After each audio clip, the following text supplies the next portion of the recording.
کے اندر جو منشی بن رہا ہے مدرسے میں پڑھ کر کے، جو حافظہ کر رہا ہے، اس بچے کو بلایا جائے گا، آؤ تم شریعت کے مطابق اپنے ابا کو اتارو گے، تم شریعت کے مطابق قبر کے پٹھے لگاؤ گے، تم باقاعدہ شرعی دعاؤں کے ساتھ اپنے ابا کو بسم اللہ وعلی ملت رسول اللہ صلی اللہ علیہ وسلم کہہ کر کے اپنے والد محترم کو قبر میں اتارو۔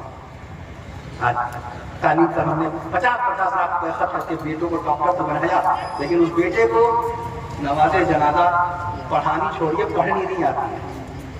ابا کا جنازہ سامنے رکھا، گونگے بہروں طرح ایسے ہی وہ مسجد کا امام، بہار کا امام، مسافر امام لکھنؤ میں نماز اشارہ پڑھا رہا ہے، اس کا تو شرعی حق نہیں تھا۔ شرعی حق تو باقاعدہ گھر کا کوئی وارث ہوتا۔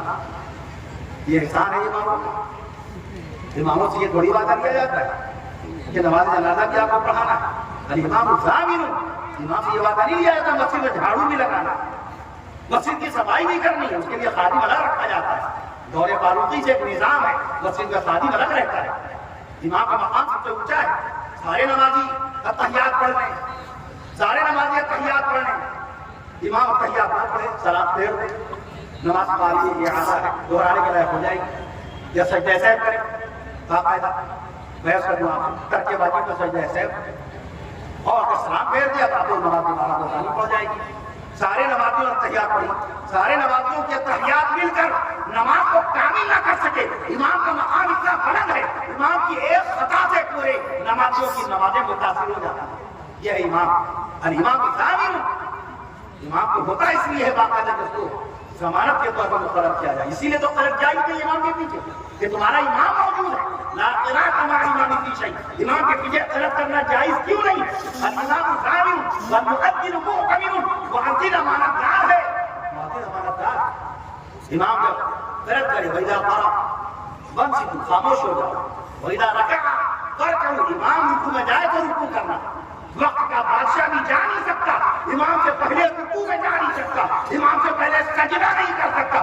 فَإِذَا سَجَدَ فَاسْجُدُوا، امام جب سجدے میں جائے تو سجدے میں جاؤ، یہ امام کا مقام۔ ہمارے امام کو کیا مقام؟ میں اکثر عرض کرتا ہوں، ایک بیان کے سامنے ڈگری کے طور پر اجتماع کا جس میں میں نے عرض کیا، مؤذنوں کی قدر کرنا کر لیجیے، مؤذنوں کی تعظیم کرنا شروع کر دیجیے، مؤذنوں کی ناقدری نہ کی جائے، ان سے زیادہ مسجد کا کوڑا کرکٹ نہ اٹھوایا جائے۔ وہ شرعی ندا دینے کے لیے مسجد مقرر ہوا ہے، حی علی الصلاۃ، حی علی الفلاح، آؤ نماز کی طرف، آؤ عبادت کی طرف، آؤ اللہ کی باقاعدہ اطاعت کی طرف، آؤ اللہ کی بندگی کی طرف، حی علی الفلاح، آؤ کامیابی کی طرف، آؤ باقاعدہ، آؤ کامیابی کی طرف، آؤ کامرانی کی طرف۔ آپ اسے یہ کام دے رہے ہیں۔ میدان محشر میں مؤذنوں کی گردنیں سب سے زیادہ لمبی ہوں گی، دنیا والوں کو اللہ پہچان کروا دے گا، دیکھو یہ دنیا میں اذان دیا کرتے ہیں، ان کی گردن سب سے لمبی۔ دنیا کے جتنے مؤذن ہوں گے وہ تمام مؤذن سیدنا حضرت بلال حبشی مؤذن رسول صلی اللہ علیہ وسلم کی قیادت میں انشاءاللہ جنت الفردوس جائیں گے، کہیے انشاءاللہ۔ اس کا جس قدر تعظیم، جس قدر قدر علم والوں کی، قرآن والوں کی، ایمان والوں کی، حدیث والوں کی، سنت والوں کی، عمل حسنہ والوں کی، تقوی والوں کی، للہیت والوں کی، عبادت گزاروں کی جس قدر تعظیم و تکریم، اسی قدر اللہ کے ہاتھ رحمتیں نازل ہوں گی۔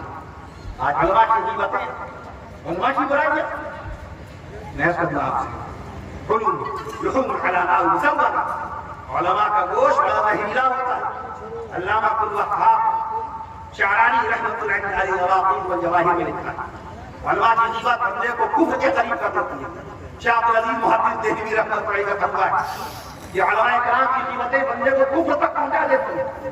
میں کرنا وہ کسی بنیاد پر غیبت ہے، علماء کی غیبت۔ آپ کو قرآن مجید میں 5 وقت کی نمازوں کے نام کہیں نظر آئے؟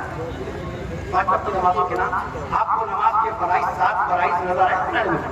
قرآن مجید میں تحیات کبھی نظر آئی؟ درود ابراہیمی جو نمازیں پڑھتے ہیں، فرض ہو، نفل نماز ہو، واجب نماز ہو، فطر نماز ہو، درود ابراہیمی آپ پڑھتے ہیں، یہ قرآن میں نظر آیا؟ آپ کیسے یقین کے ساتھ پڑھتے ہیں یہ درود ابراہیمی نماز کا حصہ ہے؟ تحیات کیسے پڑھتے ہیں؟ آپ کو قرآن مجید کہیں نظر نہیں آیا؟ آپ 2 سجدے کرتے ہیں، ہر رکعت میں 2 سجدے کرتے ہیں، آپ کو قرآن میں نظر آیا؟ یہ کسے بتایا؟ علماء کرام نے آپ کو بتایا، علماء کرام نے بتایا نمازیں 5 وقت کی، علماء کرام نے بتایا کہ فرائض 14 ہیں اور ایک روایت کے مطابق 13 فرائض۔ علماء کرام نے بتایا ناک میں پانی ڈالنا سنت ہے، ناک میں پانی ڈالے بغیر فرض نماز میں شرکت نہ کرنا۔ کہ فرض نماز جاری ہے، رکعت جاری میں سنت چھوڑ دو، سنت چھوڑ کر کے فرض پورا نہیں ہوگا۔ یاد رکھیے فرض ہے کتنی؟